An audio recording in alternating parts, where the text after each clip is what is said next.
هذا اللي ولا يدير انقلابات في هذا لو مومون. هكذا جابر، هكذا لو حبينا يعني نستنتجوا واش راك تقول. إيه. تسمى هذا السيد هذا الدوميه تاع المخزن تلاعب باعضاء الكاف وبرئيس الكاف. صح. والان الجزائر فتحت لهم عينيهم.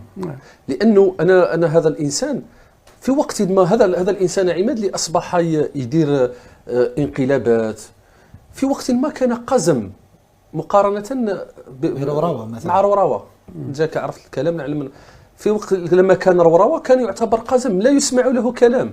الآن أصبح يدبر ويعمل انقلابات. لأنه لماذا؟ أنا ما نعرفش المثل، لكن نعطيك أبيبري. لما يغيب الرجال يظهر أشباه الرجال، لأنه الخطأ تاعنا احنا. لذلك احنا دائما نختموها بحاجة مصباح، نتكلم عن الأشياء السلبية الدمية والقزم، نختموها بشيء إيجابي.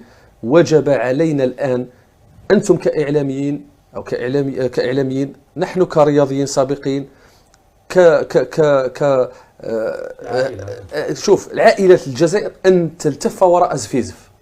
لأنه الآن في شهر مارس وجب عليه الفوز في مقعد، ولن نترك لهم مكان مستقبلا، لأنه غيابنا هو الذي يقوي خصومنا. في شهر مارس وجب على كل الجزائر الوقوف وراء زفيزف لإزاحة هذا اللوبي. لأنه الآن عرفوا كلمة اللي هدرتها أنا من قبل، قلت لنا الواقع ولهم المواقع.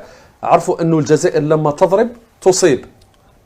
تضرب تصيب الأهداف بدقة.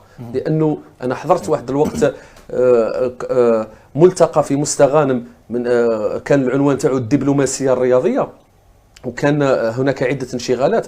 على بالك عماد النتيجة في الآخر وشو هي الدبلوماسية الرياضية؟ احنا الجزائر كانت عندها دبلوماسية رياضية غير منظمة. في وقت ما كان يمثلنا الدبلوماسية الرياضية، كان يمثلنا مثلا محرز. لما يسجل محرز يقال أنه جزائري، يمثلنا بالناصر فوز الجزائري لكن لما تحركت الإرادة السياسية وتحركت السياسة الجزائرية على الخارج، انعكست مباشرة على الدبلوماسية الرياضية، وهو شيء إيجابي.